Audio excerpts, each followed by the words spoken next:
എന്നാൽ പ്രാർത്ഥിച്ചാൽ രോഗം മാറുമെന്ന് പറഞ്ഞ് ചികിത്സ ചെയ്യാതിരിക്കുന്നതും ചികിത്സ നിഷേധിക്കുന്നതും തികച്ചും വ്യത്യസ്തമായ ഒരു കാര്യമായി തന്നെ നമ്മൾ മനസ്സിലാക്കേണ്ടതുണ്ട്. ഈ പെന്തക്കോസ്ത് സഭകൾ ചികിത്സ നിഷേധിക്കുന്നുണ്ടോ? മരുന്ന് കഴിക്കുന്നതിനെ വിലക്കുന്നുണ്ടോ? ഇതൊക്കെയാണ് ചോദ്യം. ഇടുക്കി ജില്ലയിൽ നിന്ന് വളരെ ദുഃഖകരമായൊരു വാർത്ത കഴിഞ്ഞ ദിവസം മാധ്യമങ്ങളിൽ വന്നു. ആ വാർത്തയുടെ അല്പഭാഗം നിങ്ങളൊന്ന് കാണുക. ഇടുക്കി മണിയാറൻകുടിയിൽ വീട്ടിൽ വെച്ച് പ്രസവം എടുക്കുന്നതിനിടെ കുഞ്ഞു മരിച്ചു. പാസ്റ്ററായി ജോലി ചെയ്യുന്ന ജോൺസന്റെയും വിജിയുടെയും കുഞ്ഞാണ് മരിച്ചത്. വിശ്വാസപ്രകാരം ആശുപത്രിയിൽ ചികിത്സ തേടാത്ത വിഭാഗത്തിൽപ്പെട്ടവരാണിവർ. പോലീസും ആരോഗ്യവകുപ്പും ഇടപെട്ട് അമ്മയെ ആശുപത്രിയിലേക്ക് മാറ്റി. ചെറുതോണി പോലീസ് അസ്വാഭാവിക മരണത്തിന് കേസെടുത്തു. വീട്ടിലെ പ്രസവത്തിലാണ് മരണം സംഭവിച്ചിരിക്കുന്നത്. ഇത് ആവർത്തിക്കുന്നു ഇത്തരത്തിലുള്ള സംഭവങ്ങൾ എന്നുള്ളതാണ്. ആരോഗ്യവകുപ്പ് ഇടപെട്ടിട്ടുണ്ട്, പോലീസ് ഇതിൽ കേസെടുത്തിട്ടുണ്ട്. വിവരങ്ങളുമായി മുഹമ്മദ് ആഷിഖ് ചേരുന്നുണ്ട്. ആഷിഖ്, ഇത് എപ്പോഴായിരുന്നു, എങ്ങനെയായിരുന്നു കുഞ്ഞിന്റെ മരണം?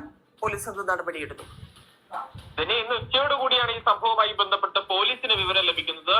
മണിയാറൻകുടിയിലുള്ള ഒരു വീട്ടിൽ പ്രസവം നടക്കുകയും നവജാത ശിശു മരണപ്പെടുകയും ചെയ്തു എന്ന വിവരം അറിഞ്ഞ് പോലീസും ആരോഗ്യവകുപ്പ് ഉദ്യോഗസ്ഥരും അവിടെ എത്തുകയായിരുന്നു. PHCയിൽ നിന്നുള്ള അടക്കമുള്ള വിദഗ്ധരെത്തുമ്പോഴേക്കും തന്നെ ഈ കുട്ടി മരണപ്പെട്ടിരുന്നു എന്നുള്ളതാണ്. ഇത് വിശ്വാസപരമായ കാരണങ്ങളാൽ ചികിത്സ നിഷേധിച്ചു എന്നുള്ളതാണ് ഇതുമായി ബന്ധപ്പെട്ട് പോലീസ് നൽകുന്ന വിശദീകരണം. ഇത് ഇവർ പെന്തക്കോസ്ത് വിഭാഗത്തിൽപ്പെട്ട വിശ്വാസികളാണ്. ഈ മരണപ്പെട്ട കുട്ടിയുടെ പിതാവ് ജോൺസൺ പെന്തക്കോസ്ത് വിഭാഗത്തിലെ പാസ്റ്ററാണ് എന്നാണ് പറയുന്നത്. ഇടുക്കി വാഴത്തോപ്പ് പെരിങ്കാലയിൽ ഒരു വീട്ടിൽ വെച്ച് നടന്ന പ്രസവത്തെ തുടർന്ന് നവജാത ശിശുവും മരണമടഞ്ഞതാണ് വാർത്ത. ജോൺസൺ വിജി ദമ്പതികളുടെ കുഞ്ഞാണ് മരിച്ചത്. ഇടുക്കി പോലീസും ആരോഗ്യ പ്രവർത്തകരും നാട്ടുകാരും ചേർന്ന് ബലം പ്രയോഗിച്ച് രക്തസ്രാവമുണ്ടായി അവശയായി കിടന്ന വിജിയെ ആശുപത്രിയിലേക്ക് മാറ്റി. അപ്പോഴേക്കും കുഞ്ഞ് മരിച്ചു പോയിരുന്നു. അമ്മ ഇപ്പോഴും അപകടനില പൂർണ്ണമായും തരണം ചെയ്തിട്ടില്ലെന്നും വാർത്ത പറയുന്നു. ആരോഗ്യപരിപാലന രംഗത്ത് രാജ്യത്തിന് തന്നെ മാതൃകയാണ് കേരളം. ജനനസമയത്തുള്ള ശിശു മരണനിരക്ക് ഇന്ത്യയിലെ ശരാശരി 18 എന്നാൽ കേരളത്തിൽ അത് 5 മാത്രമാണ്. അതായത് 1000 ജനനം നടക്കുമ്പോൾ ഇന്ത്യയിലുടനീളമുള്ള മറ്റ് സ്റ്റേറ്റുകളിൽ 18 മരണങ്ങൾ സംഭവിക്കുന്നു. എന്നാൽ കേരളത്തിൽ 5 കുഞ്ഞുങ്ങൾക്ക് മാത്രമാണ് ജീവൻ നഷ്ടമാകുന്നത്. ഇത് പല വികസിത രാജ്യങ്ങളെക്കാൾ കുറഞ്ഞ നിരക്കാണെന്നുള്ളതും പ്രത്യേകതയാണ്. അമേരിക്കയിൽ 5.6 നിരക്ക്. അതിലും താഴെയാണ് കേരളത്തിലേത്. ഈ അഭിമാനകരമായ നേട്ടമുള്ള സംസ്ഥാനത്ത് ഇപ്പോഴും വളരെ ചുരുങ്ങിയ അളവിലാണെങ്കിലും വീടുകളിൽ വെച്ച് പ്രസവങ്ങൾ നടക്കുന്നതായും അങ്ങനെ കുഞ്ഞുങ്ങൾ മരിച്ചു പോകുന്നു അല്ലെങ്കിൽ മാതാക്കൾ മരിച്ചു പോകുന്നതുമായ സംഭവങ്ങൾ പുറത്തു വന്നിട്ടുണ്ട്. ഇക്കഴിഞ്ഞ ഏപ്രിൽ മാസത്തിൽ മലപ്പുറത്ത് ചട്ടിപ്പറമ്പിൽ സമാനമായൊരു സംഭവം ഉണ്ടായി. വീട്ടിൽ വെച്ചുള്ള പ്രസവത്തെ തുടർന്ന് പെരുമ്പാവൂർ സ്വദേശിനിയായ അസ്മ എന്ന 35 വയസ്സുകാരി മരണമടഞ്ഞു. മലപ്പുറത്ത് ഭർത്താവിൻ്റെ വീട്ടിൽ വെച്ച് പ്രസവത്തിനിടെയാണ് ഈ സ്ത്രീ മരണമടയുന്നത്. അസ്മയ്ക്ക് കൃത്യസമയത്ത് ചികിത്സ ലഭിച്ചിരുന്നില്ല. സംഭവത്തിൽ യുവതിയുടെ ഭർത്താവ് സിറാജുദ്ദീനെ പോലീസ് അറസ്റ്റ് ചെയ്തു. ഇയാൾക്കെതിരെ മനഃപൂർവ്വമായ നരഹത്യാ കുറ്റം ചുമത്തിയാണ് അറസ്റ്റ് ചെയ്തത്. ഈ സംഭവമൊക്കെ വിവാദമായതോടെ മലപ്പുറം ജില്ലയിലും മതപരമായ കാരണങ്ങളാൽ പ്രസവത്തിന് സ്ത്രീകളെ ആശുപത്രിയിൽ കൊണ്ടുപോകാത്ത നിരവധി സംഭവങ്ങളുണ്ടെന്ന് പോലീസ് കണ്ടെത്തി. സംസ്ഥാനത്തെ ഏറ്റവും കൂടുതൽ പ്രസവം വീട്ടിൽ വെച്ച് നടക്കുന്നത് മലപ്പുറം ജില്ലയിലാണ്. മലപ്പുറത്ത് മാത്രമല്ല, മലബാറിലെ പല ജില്ലകളിലും ആശുപത്രിയിൽ പോകുന്നതിനെതിരെ വ്യാപകമായ പ്രചരണങ്ങൾ നടക്കുന്നതായും ആരോഗ്യ പ്രവർത്തകർ കണ്ടെത്തിയിരുന്നു. അതിനെ തുടർന്ന് മത നേതാക്കളുടെയും സാമൂഹ്യ ആരോഗ്യ പ്രവർത്തകരുടെയും ഒക്കെ യോഗം വിളിച്ചുകൂട്ടുകയും അങ്ങനെ അന്ധവിശ്വാസങ്ങളുടെ ഭാഗമായി ചികിത്സ നിഷേധിക്കുന്നതിനെതിരെ വ്യാപകമായൊരു ബോധവൽക്കരണം ഗവൺമെൻറ് ജില്ലാ ഭരണകൂടം നടത്തുകയും ചെയ്തു. ഇപ്പോൾ ഏതാണ്ട് സമാനമായൊരു സംഭവമാണ് ഇടുക്കിയിൽ നിന്ന് വാർത്തയിൽ വന്നിരിക്കുന്നത്. മലപ്പുറത്തേത് ഇസ്ലാമിക വിശ്വാസവുമായി ബന്ധപ്പെട്ടുണ്ടായതാണെങ്കിൽ ഇടുക്കിയിലേത് ക്രൈസ്തവ വിശ്വാസവുമായി ബന്ധപ്പെട്ടതാണ്. മരിച്ച കുട്ടിയുടെ പിതാവ് ജോൺസൺ ഒരു സുവിശേഷ പ്രവർത്തകനും പെന്തക്കോസ്ത് സഭയിലെ പാസ്റ്ററുമാണെന്നാണ് റിപ്പോർട്ടുകളിൽ പറയുന്നത്. ഞാൻ ഇതിനെക്കുറിച്ച് ഇടുക്കിയിൽ അന്വേഷണം നടത്തി. മനസ്സിലായ കാര്യം, അദ്ദേഹം സ്വന്തമായി സ്ഥാപിച്ചിരിക്കുന്ന ഒരു ചെറിയ സഭയുടെ പാസ്റ്ററാണെന്ന് അവകാശപ്പെടുന്ന വ്യക്തിയാണ്. 45 വയസ്സുള്ള വിജി പൂർണ്ണ ഗർഭിണിയാണെന്ന് അറിഞ്ഞതിനെ തുടർന്ന് വാഴത്തോപ്പ് PHCയിലെ ആരോഗ്യവകുപ്പ് ഉദ്യോഗസ്ഥർ ഞായറാഴ്ച ഇവരുടെ വീട്ടിലെത്തുകയും ആശുപത്രിയിൽ പ്രവേശിപ്പിക്കണമെന്ന് നിർദ്ദേശിക്കുകയും ചെയ്തിരുന്നു. എന്നാൽ അത് അനുസരിക്കാതെ വന്നതിനെ തുടർന്ന് തിങ്കളാഴ്ച രാവിലെ വീണ്ടും ഈ ഉദ്യോഗസ്ഥർ എത്തിയപ്പോഴാണ് പ്രസവം ഇതിനകം നടന്നു കഴിഞ്ഞെന്നും കുഞ്ഞു മരിച്ചെന്നുമുള്ള വാർത്ത അവർ അറിയുന്നത്. ആ സമയത്ത് അമ്മ വിജി ഗുരുതരമായ അവസ്ഥയിലായിരുന്നു. വിജിയെ ഹോസ്പിറ്റലിലേക്ക് മാറ്റണമെന്ന് ഉദ്യോഗസ്ഥർ ആവശ്യപ്പെട്ടെങ്കിലും ഭർത്താവ് അതിന് തയ്യാറായില്ല. അതിനെ തുടർന്ന് ഉദ്യോഗസ്ഥർ അറിയിച്ചതിനെ തുടർന്ന് പോലീസ് എത്തുകയും ബലമായി ആശുപത്രിയിലേക്ക് മാറ്റുകയുമായിരുന്നു. ആരോഗ്യ പ്രവർത്തകർ പലതവണ വീട്ടിലെത്തി ആശുപത്രിയിൽ പോകണമെന്നും പരിശോധന നടത്തണമെന്നും മരുന്നുകൾ കഴിക്കണമെന്നും ഒക്കെ പലതവണ നിർദ്ദേശങ്ങൾ നൽകിയിരുന്നു. പക്ഷേ ഇവർ ചികിത്സയ്ക്ക് തയ്യാറായില്ല. വിശ്വാസം ഉള്ളതുകൊണ്ട് കർത്താവെല്ലാം നോക്കിക്കൊള്ളുമെന്നാണ് ഇവർ പറഞ്ഞിരുന്നതെന്ന് നാട്ടുകാർ പറയുന്നു. വിജയുടെ 4ാമത്തെ പ്രസവമാണിത്. നേരത്തെ 3 കുട്ടികളെയും പ്രസവിച്ചത് വീട്ടിൽ തന്നെ ആയിരുന്നെന്നും നാട്ടുകാർ ഓർപ്പിക്കുന്നു. മാത്രവുമല്ല, കുട്ടികളെ ഇവർ സ്കൂളിൽ വിടുന്നുമില്ല എന്നാണ് ഈ വാർത്തയിൽ പറയുന്നത്. ഈ സംഭവത്തിൽ പോലീസ് കേസെടുത്തിട്ടുണ്ട്. ആരോഗ്യവകുപ്പും അന്വേഷണം നടത്തുന്നുണ്ട്. ഇടുക്കിയിലേത് ഒരൊറ്റപ്പെട്ട സംഭവമാണെന്നും ജില്ലയിൽ ഇങ്ങനെ വ്യാപകമായ സംഭവങ്ങളൊന്നും, അതായത് വീടുകളിൽ പ്രസവങ്ങൾ നടക്കുന്നത് വ്യാപകമല്ല എന്ന് ജില്ലാ ഭരണകൂടം വിലയിരുത്തിയിട്ടുമുണ്ട്.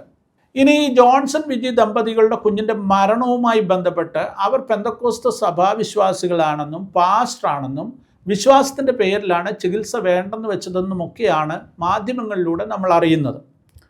ഈ പശ്ചാത്തലത്തിൽ പെന്തക്കോസ്ത് സഭകൾ ചികിത്സയുടെ കാര്യത്തിൽ എന്ത് നിലപാട് സ്വീകരിക്കുന്നു എന്നതിനെക്കുറിച്ചുള്ള ഒരു വിശദീകരണം നൽകാനാണ് ഞാൻ ഈ വീഡിയോയിലൂടെ ശ്രമിക്കുന്നത്. പെന്തക്കോസ്തുകാർ മാത്രമല്ല, ബൈബിൾ വിശ്വസിക്കുന്ന എല്ലാ ക്രിസ്തീയ സഭകളും വിശ്വാസികളും ദൈവിക രോഗശാന്തിയിൽ വിശ്വസിക്കുന്നവരാണ്. കാരണം മനുഷ്യൻ ദൈവത്തിൻ്റെ സൃഷ്ടിയാണെന്നും ഏത് രോഗത്തെയും സൗഖ്യമാക്കുവാൻ ദൈവത്താൽ സാധിക്കുമെന്നും ബൈബിൾ കൃത്യമായി പഠിപ്പിക്കുന്നുണ്ട്. യേശുക്രിസ്തു ധാരാളം രോഗികളെ സൗഖ്യമാക്കിയതിൻ്റെ തെളിവുകൾ, വിവരണങ്ങളൊക്കെ ബൈബിളിലുണ്ട്. അപ്പോസ്തലന്മാരും യേശുവിന് ശേഷം ഇതേപോലെ രോഗികളെ സൗഖ്യമാക്കുകയും രോഗികൾക്ക് വേണ്ടി പ്രാർത്ഥിക്കുകയും ഒക്കെ ചെയ്തതും അങ്ങനെ പ്രാർത്ഥിക്കാൻ നിർദ്ദേശിച്ചതിനും ബൈബിളിൽ തെളിവുണ്ട്. അതിനാൽ തന്നെ രോഗം വരുമ്പോൾ പ്രാർത്ഥിക്കുന്നതും ദൈവത്തിൽ ആശ്രയിക്കുന്നതും ക്രിസ്തീയ വിശ്വാസികളെ സംബന്ധിച്ചിടത്തോളം പതിവായിട്ടുള്ള കാര്യമാണ്. സാധാരണ എല്ലാവരും ചെയ്യുന്നതാണ്. എന്നാൽ പ്രാർത്ഥിച്ചാൽ രോഗം മാറുമെന്ന് പറഞ്ഞ് ചികിത്സ ചെയ്യാതിരിക്കുന്നതും ചികിത്സ നിഷേധിക്കുന്നതും തികച്ചും വ്യത്യസ്തമായ ഒരു കാര്യമായി തന്നെ നമ്മൾ മനസ്സിലാക്കേണ്ടതുണ്ട്. ഈ പെന്തക്കോസ്ത് സഭകൾ ചികിത്സ നിഷേധിക്കുന്നുണ്ടോ? മരുന്ന് കഴിക്കുന്നതിനെ വിലക്കുന്നുണ്ടോ? ഇതൊക്കെയാണ് ചോദ്യം. കേരളത്തിൽ പെന്തക്കോസ്ത് സഭകൾ വ്യാപകമായി ആരംഭിക്കുന്ന കാലഘട്ടത്തിൽ ആദിമ സമയത്ത് ദൈവിക രോഗശാന്തിക്കും രോഗമുക്തി ശുശ്രൂഷകൾക്കും വലിയ പ്രാധാന്യം നൽകിയിരുന്നു. ഇന്നത്തെ അത്രയും ചികിത്സാ സൗകര്യങ്ങളോ ആധുനിക സംവിധാനങ്ങളോ ഇല്ലാത്തൊരു കാലഘട്ടമായിരുന്നു അത്. രോഗങ്ങളും പകർച്ചവ്യാധികളും മനുഷ്യരുടെ ജീവൻ എടുക്കുന്ന ഒരു കാലഘട്ടം. അപ്പോൾ വിശ്വാസത്തോടെ പ്രാർത്ഥിക്കുകയും അത്ഭുത രോഗസൗഖ്യങ്ങൾക്ക് വേണ്ടി കാത്തിരിക്കുകയും വ്യാപകമായി അങ്ങനെ രോഗസൗഖ്യങ്ങൾ ലഭിക്കുകയും ചെയ്തതിൻ്റെ ധാരാളം ചരിത്രമുണ്ട്, കഥകളുണ്ട്. രോഗസൗഖ്യം ലഭിച്ചു എന്ന ഒറ്റ കാരണത്താൽ പെന്തക്കോസ്തിലെത്തിയ ആയിരക്കണക്കിന് കുടുംബങ്ങളുണ്ട് എന്നുള്ളതും യാഥാർത്ഥ്യമാണ്. അക്കാലത്ത് രോഗം വന്നാൽ മരുന്ന് കഴിക്കുന്നതും ചികിത്സ തേടുന്നതും തെറ്റായി കരുതിയിരുന്ന ഒരു വലിയ വിഭാഗം വിശ്വാസികൾ ഉണ്ടായിരുന്നു. വ്യക്തിപരമായി തങ്ങൾ ചികിത്സിക്കുകയില്ല എന്ന തീരുമാനമെടുത്ത ആളുകൾ, അങ്ങനെയുള്ളവർ ഇന്നും ഉണ്ടായേക്കാം. പ്രാർത്ഥിച്ച് രോഗസൗഖ്യം ലഭിക്കാതെ മരിച്ചു പോയവരും ധാരാളമുണ്ട്. എന്നാൽ കാലം കുറെ മുന്നോട്ട് പോയപ്പോൾ കേരളം ആരോഗ്യ കാര്യങ്ങളിൽ അതീവ ശ്രദ്ധയുള്ള ഒരിടമായി രോഗങ്ങളുടെ കാരണങ്ങളെക്കുറിച്ചും ചികിത്സകളെക്കുറിച്ചും ജനങ്ങൾക്ക് അവബോധമുണ്ടായി. വിശ്വാസത്തിൻ്റെ പേരിൽ ചികിത്സ നിഷേധിക്കുന്ന രീതി ഇന്ന് ഒരു വ്യവസ്ഥാപിത പെന്തക്കോസ്ത് സഭകളും അവലംബിക്കുന്നില്ല എന്നുള്ളതാണ് ഏറ്റവും ഉറപ്പോടെ പറയുവാൻ പറ്റുന്ന കാര്യം. അതിന് അപവാദമായി നമുക്ക് മനസ്സിലാക്കുവാൻ സാധിക്കുന്നത് ദ പെന്തക്കോസ്ത് മിഷൻ TPM എന്ന സഭ മാത്രമാണ്. അവരെ സംബന്ധിച്ചിടത്തോളം അവരുടെ വിശ്വാസികൾക്ക് ചികിത്സ നിഷേധിക്കുന്നില്ലെങ്കിലും അല്ലെങ്കിൽ അതിനെ വിലക്കുന്നില്ലെങ്കിലും അവരുടെ പാസ്റ്റേഴ്സ് ഇന്നും മരുന്ന് ഉപയോഗിക്കാറില്ല. എല്ലാ മതസമൂഹങ്ങളിലും തീവ്രമായ നിലപാടുകൾ പുലർത്തുന്നവർ ഉണ്ടായേക്കാം. ചിലരുടെ വിശ്വാസങ്ങൾ മറ്റുള്ളവർക്ക് വിചിത്രമായി തോന്നാം, അന്ധവിശ്വാസമാണെന്ന് തോന്നാം.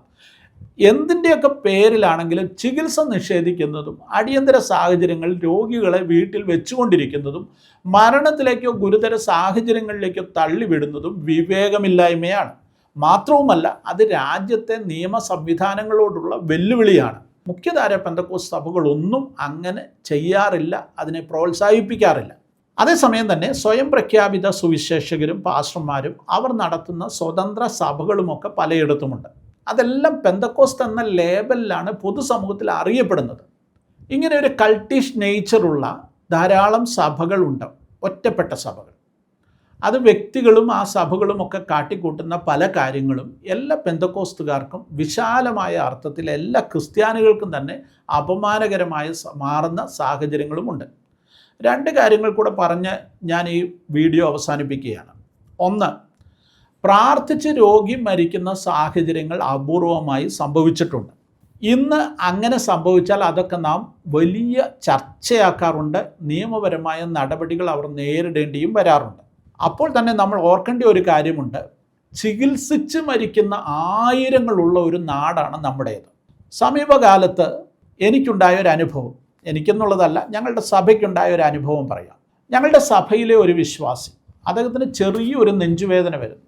അദ്ദേഹം സ്വയം ഡ്രൈവ് ചെയ്ത് ഹോസ്പിറ്റലിലേക്ക് പോകുന്നു. പിറ്റേ ദിവസം അദ്ദേഹത്തിന് ഹാർട്ട് സർജറി നടത്തി. ആ സർജറിക്കിടെ അദ്ദേഹം മരണമടഞ്ഞു. ഡോക്ടർമാർക്ക് സംഭവിച്ച പാകപ്പിഴയാണ് സംഭവം. ഞങ്ങളെല്ലാം ദുഃഖത്തിലാക്കിയ ആ സംഭവം ഞാനിവിടെ ഓർപ്പിച്ചതിൻ്റെ കാര്യം, കേരളത്തിൽ ചികിത്സയ്ക്കിടയിൽ അല്ലെങ്കിൽ ചികിത്സിച്ചു കൊണ്ടിരുന്നിട്ടും മരിച്ചു പോകുന്ന ആയിരക്കണക്കിന് ആളുകളുണ്ട്. ഇതിൻ്റെ ഒന്നും കണക്കാരും എടുക്കാറില്ല. അതിനെക്കുറിച്ച് പലപ്പോഴും നമ്മൾ അവഗണിക്കുകയാണ് ചെയ്യുന്നത് എന്നുള്ള യാഥാർത്ഥ്യം ഞാനൊന്ന് ഓർപ്പിച്ചു എന്നുള്ളതേ ഉള്ളൂ.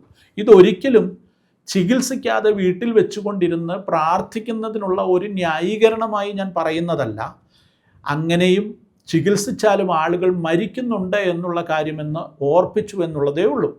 2ാമത്തെ കാര്യം, പെന്തക്കോസ്ത് സഭകളും വിശ്വാസികളും പ്രാർത്ഥനയാലുള്ള രോഗശാന്തിയിൽ വിശ്വസിക്കുന്നവരും പ്രാർത്ഥിക്കുന്നവരുമാണ്. അതേസമയം തന്നെ ആധുനിക വൈദ്യശാസ്ത്രത്തിൻ്റെ എല്ലാ സാധ്യതകളും ഉപയോഗിക്കുന്നവരുമാണ്. മാത്രവുമല്ല, ഈ സമൂഹത്തിൽ നിന്ന് ആതുര ശുശ്രൂഷ രംഗത്ത് ആയിരക്കണക്കിന് ഡോക്ടർമാരും 10,000-കണക്കിന് നഴ്സുമാരും കേരളത്തിലും ലോകത്തിൻ്റെ വിവിധ ഭാഗങ്ങളിലുമായി ജോലി ചെയ്യുന്നുണ്ട്, പ്രവർത്തിക്കുന്നുണ്ട് എന്നുള്ള കാര്യം മറന്നു പോകരുത്. അതിൽ നിന്ന് തന്നെ ഒരു കാര്യം വ്യക്തമാകുന്നു, പെന്തക്കോസ്ത് സമൂഹം വൈദ്യശാസ്ത്രത്തിനോ ചികിത്സയ്ക്കോ എതിരല്ല. ആധുനിക കാലഘട്ടത്തിൽ ദൈവം നമുക്ക് തന്നിരിക്കുന്ന അറിവുകൾ വെച്ച്, കഴിവുകൾ വെച്ച് വൈദ്യശാസ്ത്രത്തിൻ്റെ സാധ്യതകൾ ഉപയോഗപ്പെടുത്തുക. ഒപ്പം ദൈവത്തിൻ്റെ കൃപയ്ക്കായും കരുണയ്ക്കായും പ്രാർത്ഥിക്കുക. ഇതാണ് നമുക്ക് ഏറ്റവും അനുയോജ്യമായിട്ടുള്ള മാർഗം. ആ നിലയിൽ മുൻപോട്ട് പോകുവാൻ വിശ്വാസ സമൂഹത്തിന് വിവേകവും ബുദ്ധിയും ജ്ഞാനവുമൊക്കെ ഉണ്ട്. അപവാദമായ ചില ഒറ്റപ്പെട്ട സംഭവങ്ങളെ അടിസ്ഥാനമാക്കി പെന്തക്കോസ്ത് സമൂഹത്തെ മുഴുവൻ വിധിക്കരുത് എന്ന് പറഞ്ഞുകൊണ്ട് ഈ വീഡിയോ ഞാൻ അവസാനിപ്പിക്കും.